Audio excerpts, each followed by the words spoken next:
ॐ अज्ञानतिमिरन्धस्य ज्ञानञ्जनशलाकया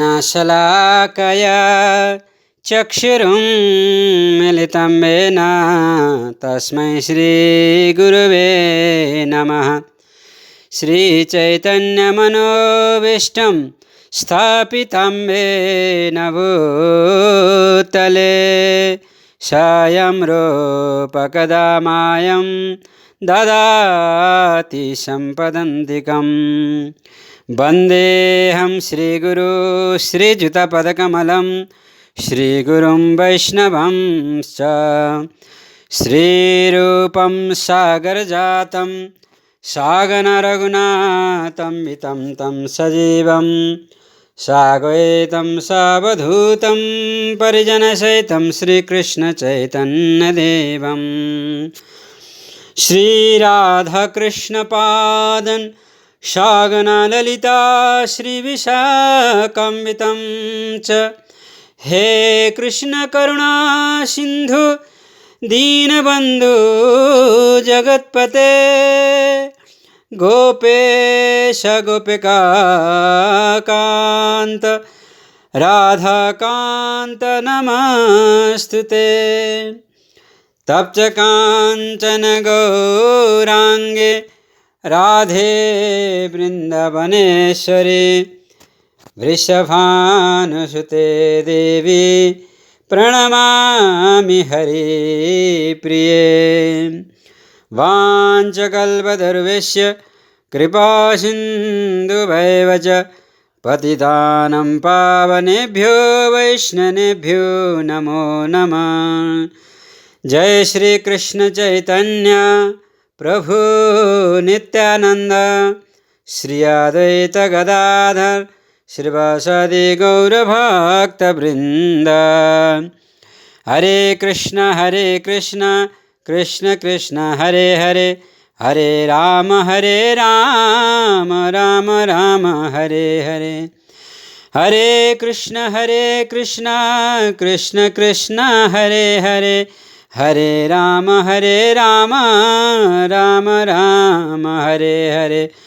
हरे कृष्ण कृष्ण कृष्ण हरे हरे हरे राम राम राम हरे हरे। श्री कृष्णचंद्र भगवान की जय। जय जय श्री राधा रमण जय जय युगल किशोर। जय गोपी चित्त चोर प्रभु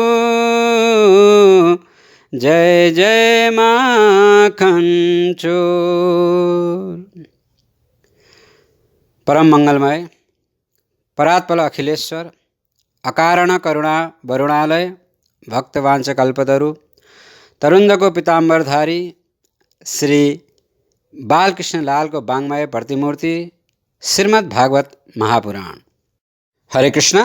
अघिल्लो सत्रमा हामीले श्रवण गरेका थियौं कसरी महाराज परीक्षितले कलिलाई सजाय त दिनुभयो तर सजायको साथसाथै फेरि वरदान पनि दिनुभयो। एक प्रकारले चार ठाउँ दिनुभयो बस्नको लागि, त्यसमध्ये सुन पनि थियो र त्यसै कारण र त्यही नै उहाँको मृत्युको कारण पनि हुन गयो।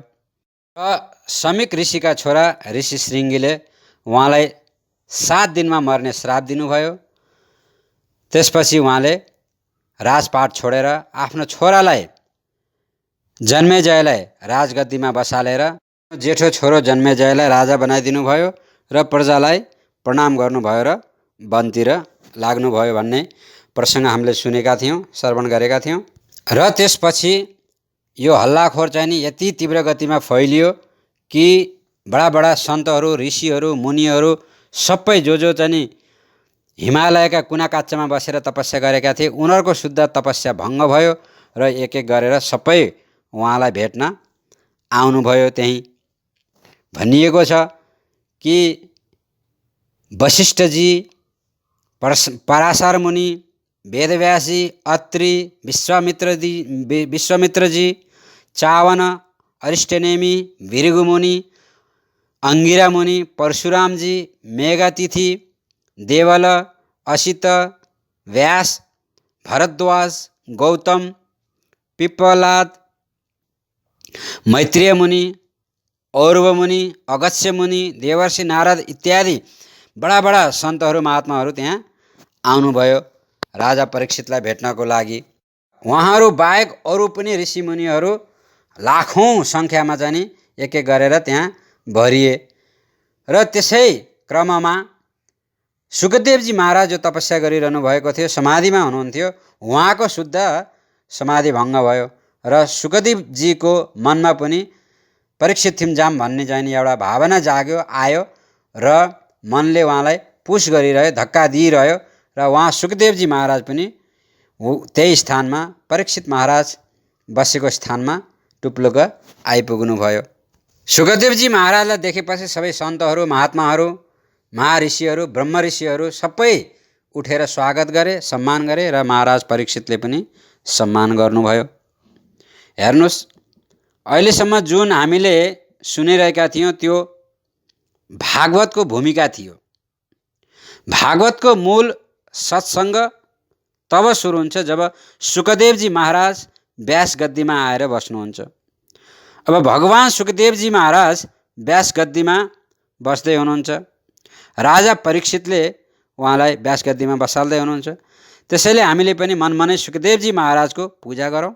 सकेपछि महाराज परीक्षितले सुखदेवजी महाराजलाई भन्नुहुन्छ, अहो अद्य वयं ब्रह्मान् सस्यव्य क्षत्रबन्धन कृपया तिथिरूपेण भवद्विस्तीर्थका कृता।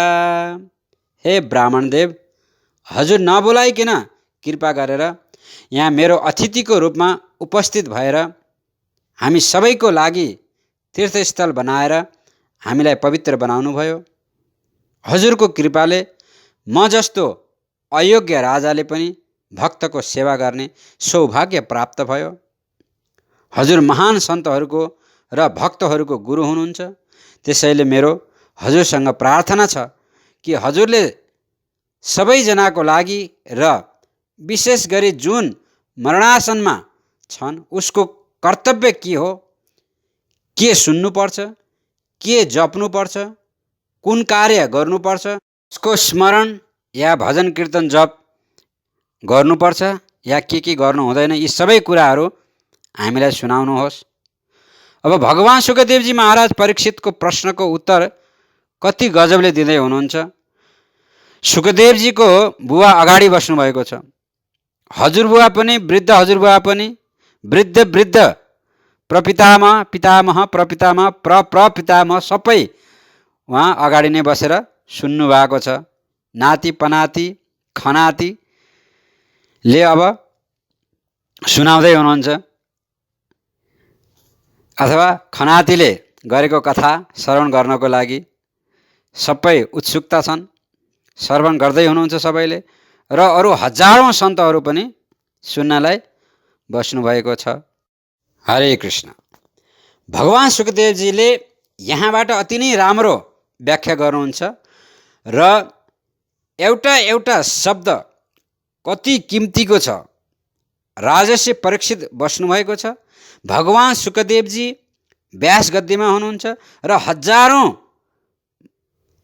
आत्ममहसुस ज्ञानीहरू पनि बस्नुभएको छ र सत्सङ्गको प्रारम्भ सुरु भएको छ। बालकृष्ण लाल की जय, भागवत भगवान की जय, देवजी महाराज की जय। वास्तवमा हेर्ने हो भने अथवा हेऱ्यौँ भने हाम्रो परिस्थिति पनि त्यस्तै छ जस्तो राजा परीक्षितको थियो। राजा परीक्षितलाई आजको 7 दिनमा तक्षक नागले टोकेर डसेर मर्ने श्राप लागेको थियो, अकाल मृत्यु।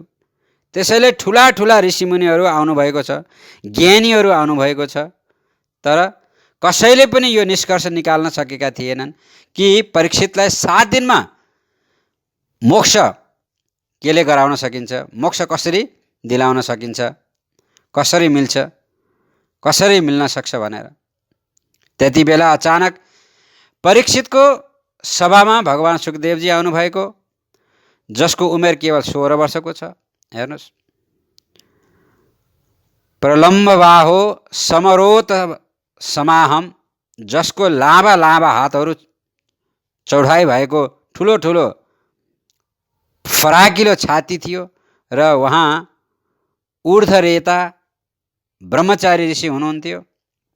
परीक्षितले उहाँको अभिनन्दन स्वागत गर्नुभयो र भगवान शुकदेवजीलाई आसन दिनुभयो। व्यास आसनमा बसालेर हजारौं ऋषिहरू, सन्तहरू, महात्माहरू र परीक्षितले शुकदेवजीलाई भन्नुभयो कि म औपचारिकतामा हजुरको समय नष्ट गर्न चाहन्न। मलाई केवल यति भनिदिनुहोस् कि मरणासनमा भएकाले के गर्नुपर्छ र के गर्नुहुन्न, के गर्दा उसले मुक्ति पाउँछ। तब भगवान श्री शुकदेवजीले आफ्नो जीवनमा पहिलोपल्ट यसरी बोल्दै हुनुहुन्छ। यस्तो अचम्मले भन्नुभयो कि वरिया नेशते प्रश्न कृतलोको हितं नृपः आत्मावित् सम्मतः पुंसां श्रोतव्यादिषु य परः। भगवान श्री शुकदेवजी भन्नुहुन्छ कि हजुरले जुन प्रश्न गर्नुभयो परीक्षित, त्यो केवल आफ्नो लागि गर्नुभएको होइन। कृतलोक हितम नृपः, हजुरले पुरा संसारको लागि प्रश्न गर्नुभएको छ। समाजको उद्धारको लागि प्रश्न उठाउनुभयो, किनकि मर्न त सबैलाई 7 दिनमा पर्छ। 8वाँ दिन त कसैलाई नयाँ भएर आउँदैन। आइतबार, सोमबार, मङ्गलबार, बुधबार, बृहस्पतिबार, शुक्रबार र शनिबार 8 दिन हुन्छ त? हुँदैन। हामी सबैले 7 दिनभित्रै जन्म लिन्छौँ र 7 दिनमा नै मर्छौँ। 8 दिन बनेको छैन, कसैलाई बन्दैन, बन्नेवाला छैन। र यिनी 7 दिनमध्ये कुनै दिन हामीलाई पनि काल सर्पले डस्नेछ, टोक्नेछ, मार्नेछ। यो काल नै तक्षक सर्प हो। त्यसैले प्रश्न यो होइन कि हामी कति दिन बच्यौँ, प्रश्न यो हो कि हामी जति दिनसम्म बच्यौँ त्यति दिन के गर्यौँ त, अथवा के गरिन्छ, के गर्न सकिन्छ। शास्त्रमा त लेखिएको छ कि सत्ययुगमा मान्छेहरू लाख वर्षसम्म जिउँथे, त्योभन्दा पहिला कोही मर्थेन। तर सत्ययुग पछि जब त्रेतायुग आयो, एउटा जने जिरो हट्यो र केवल 10,000 वर्षसम्मको उमेर भयो, आयु भयो। त्रेतायुग पछि जब द्वापर युग आयो, फेरि अर्को जिरो हट्यो।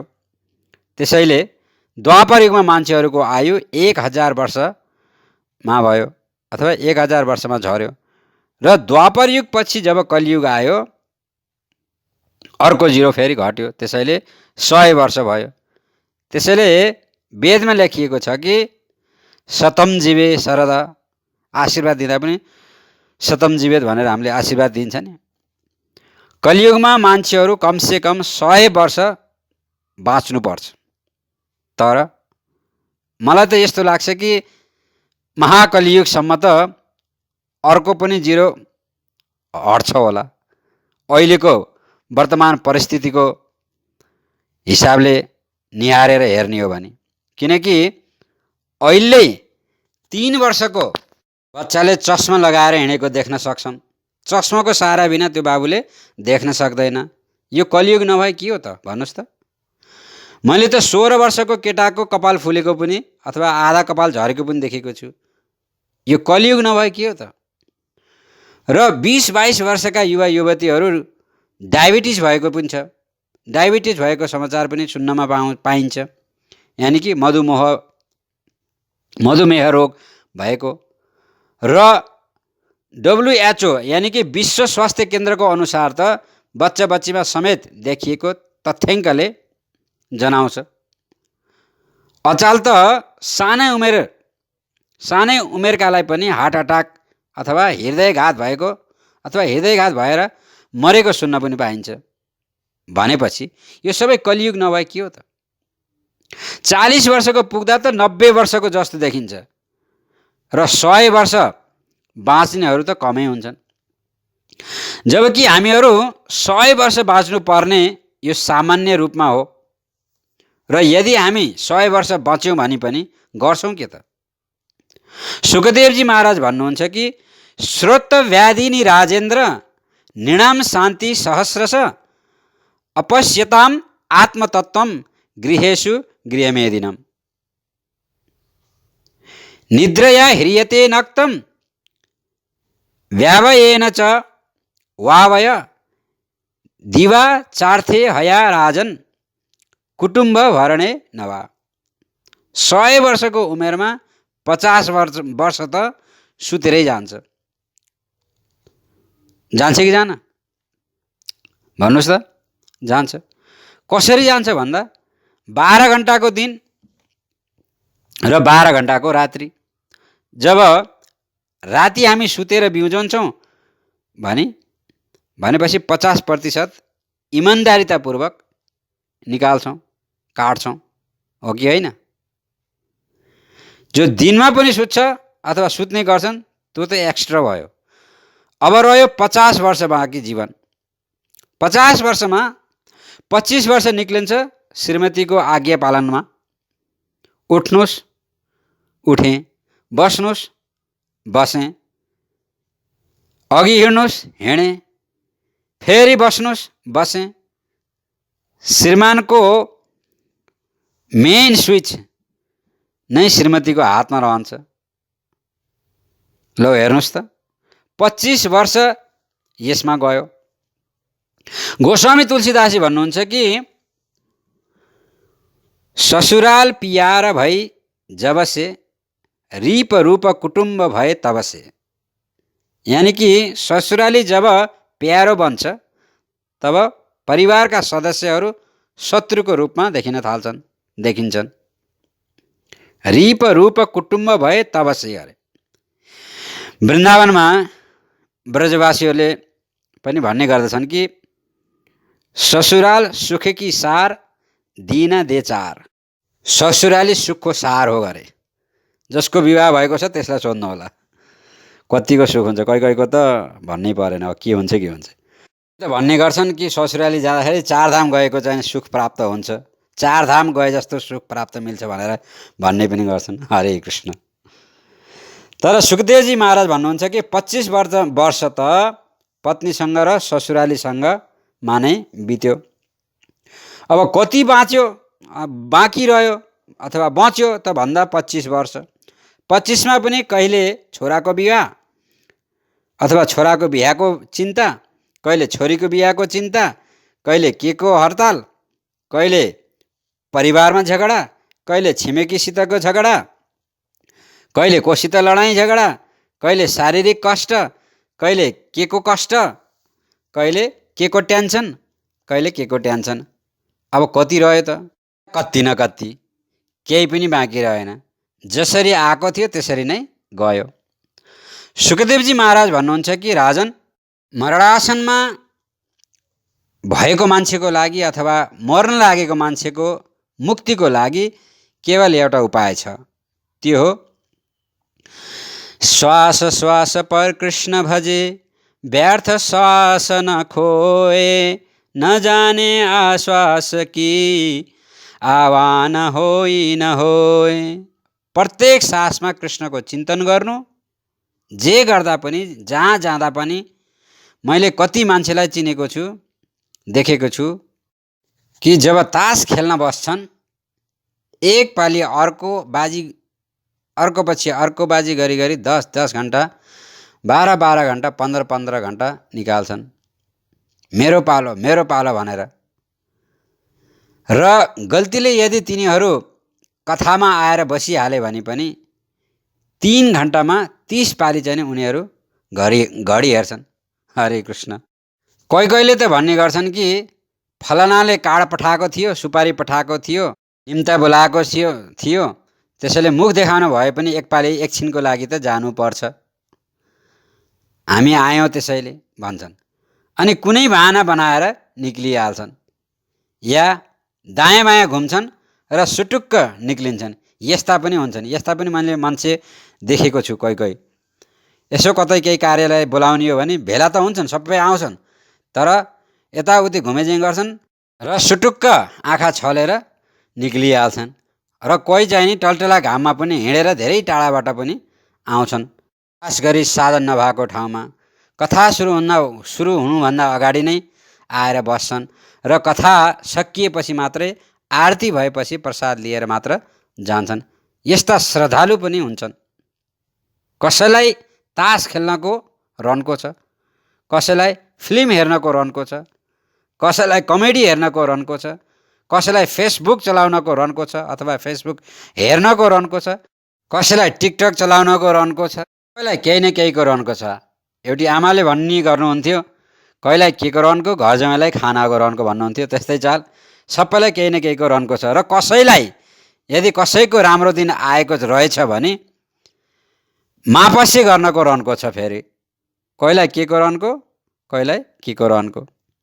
तर यदि गोविन्द भगवानको कृपा कसैलाई अथवा कसैमा भएमा त्यसलाई सत्सङ्गको रनको हुन्छ र यो रनको एक पाली दन्कियो भने अथवा लाग्यो भने जीवनमा कहिल्यै पनि छुट्ने छैन। हरे कृष्ण। त्यसैले सुखदेवजी महाराज भन्नुहुन्छ कि मनलाई सबैतिरबाट तानेर गोविन्द भगवानको चरणमा लगाउनु मुक्तिको साधन हो, अरू केही पनि छैन। किनकि परमात्मा नै सर्वोपरि हुनुहुन्छ, भगवान नै सर्वश्रेष्ठ हुनुहुन्छ। सारा संसारमा उहाँभन्दा पहिले कोही पनि थिएन, एउटै परमात्मा हुनुहुन्थ्यो। भगवानले बस्दा बस्दै आफ्नो मनमा सोच्नुभयो कि एकोहम बहुश्यामः, म एक्लोबाट अनेकौँ हुनु पर्यो।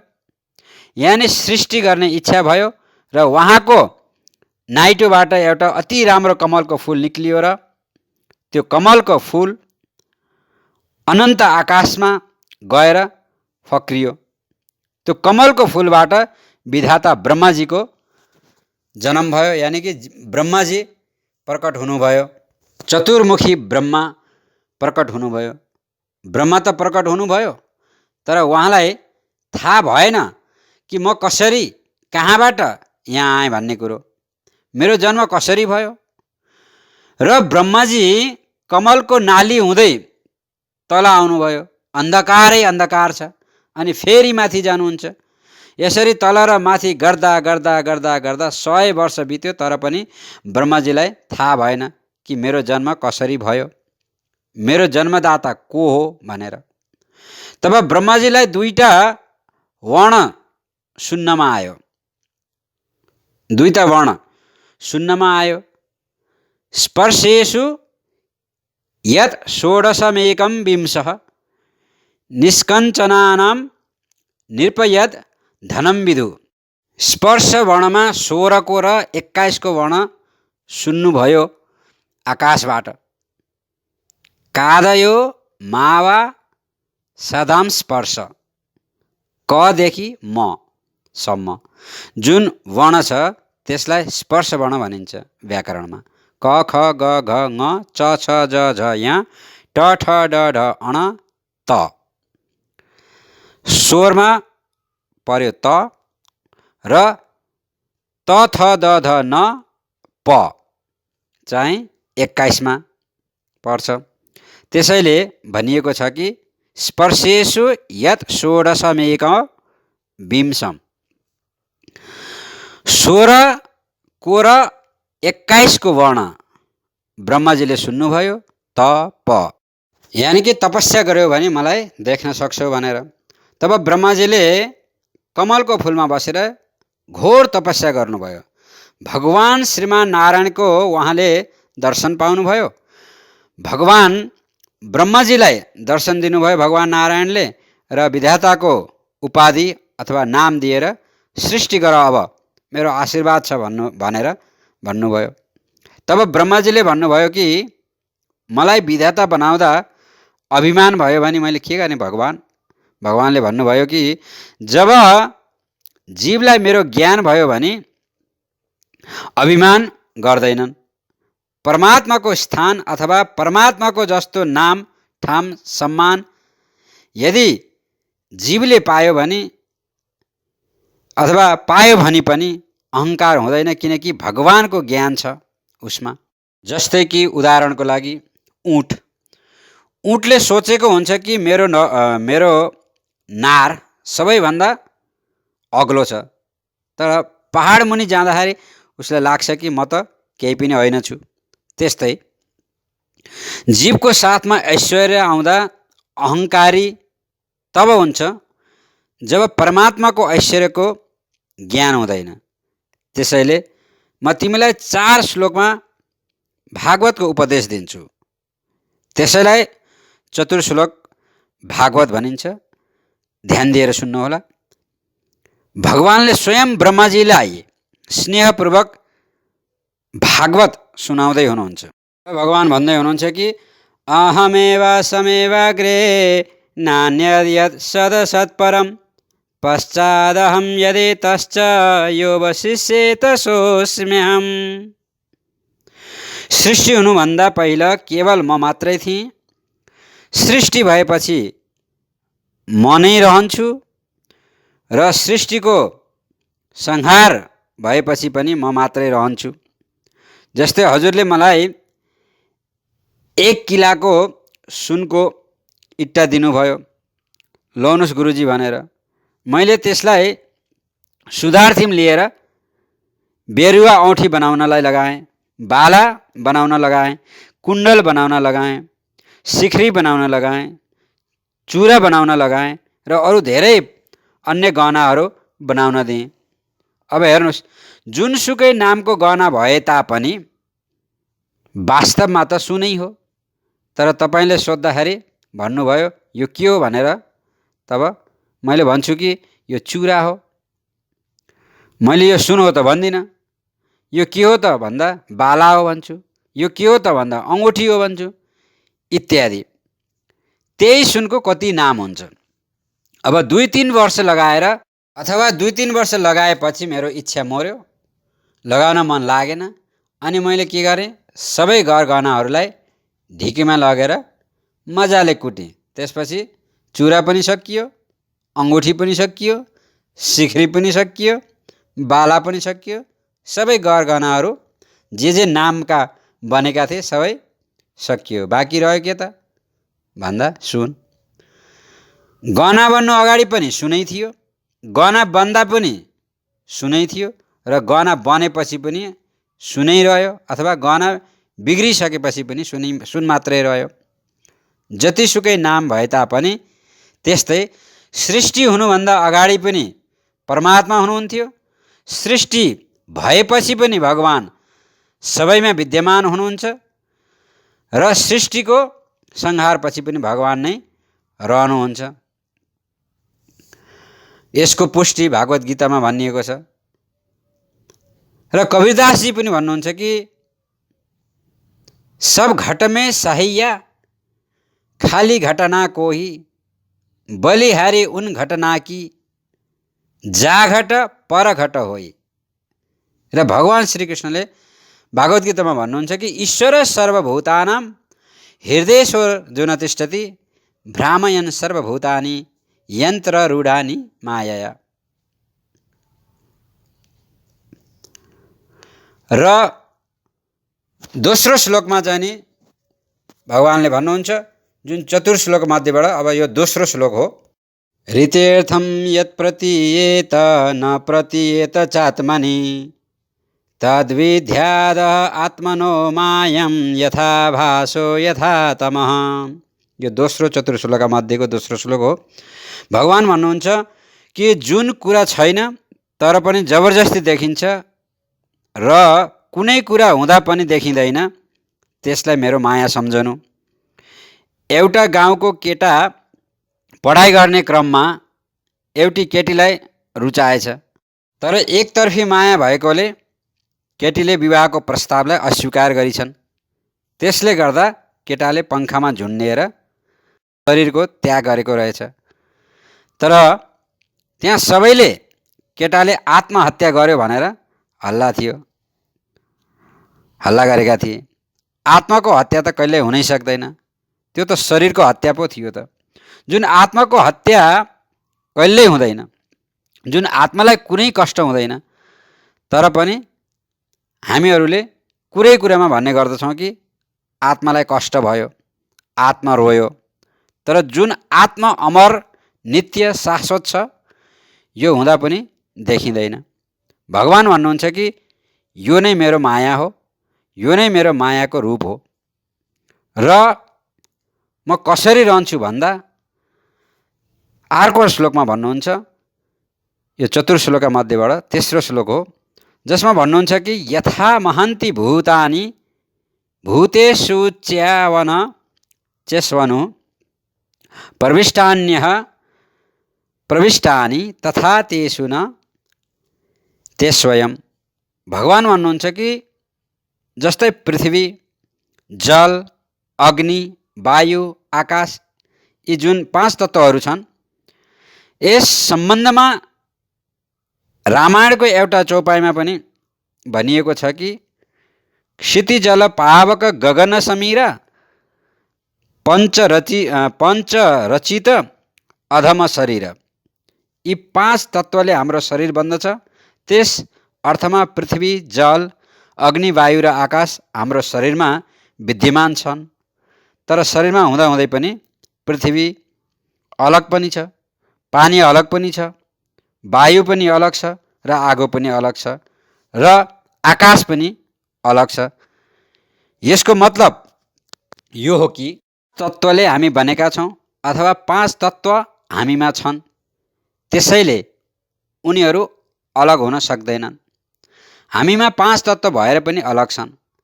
हामी आफै हेरौँ, दुईटा हात जोडेर अथवा हात घिसेर रगडेर 10-15 मिनटसम्म गालामा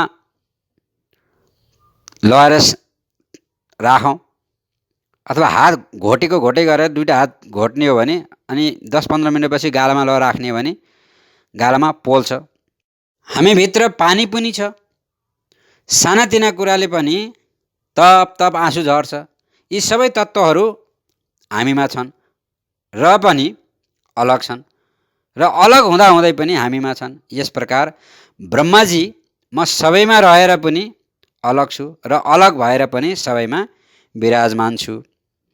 र चतुर्थ श्लोक मध्येको चौथो श्लोक हो, एतावदेव जिज्ञासं तत्त्वजिज्ञासुनात्मनः अन्वय व्यतिरेकाभ्यां यत्स्या सर्वत्र सर्वदा।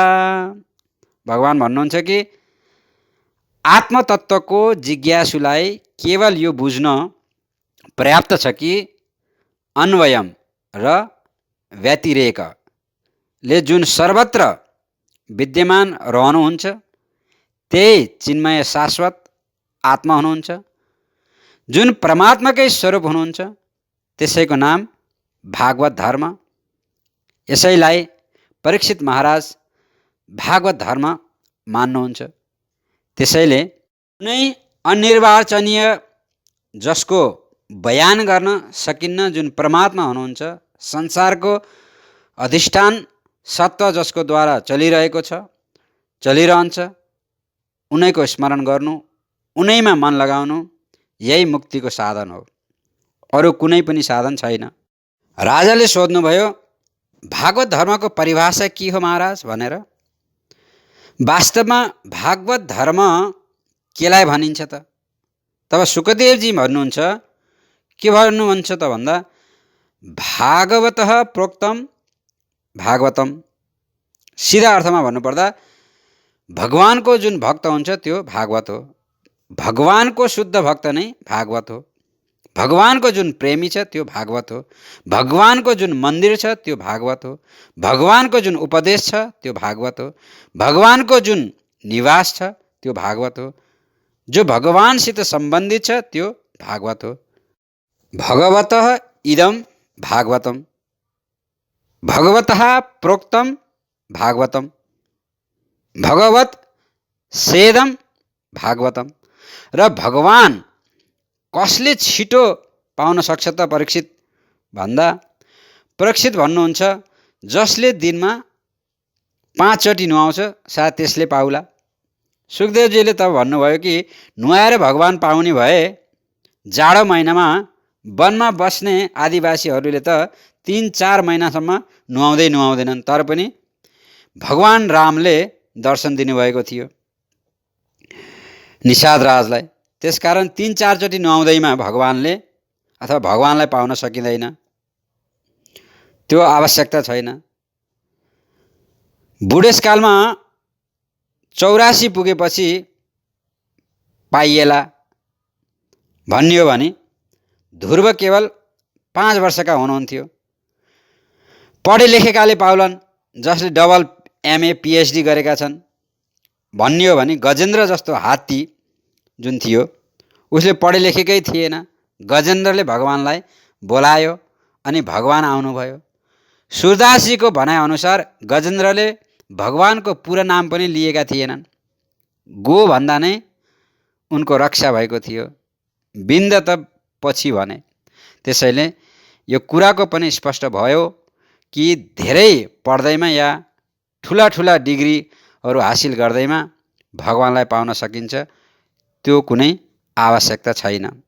त्यसपछि के भयो भन्ने कुरा हामी अर्को प्रसङ्गमा सुन्नेछौँ। तबसम्मलाई हरे कृष्ण।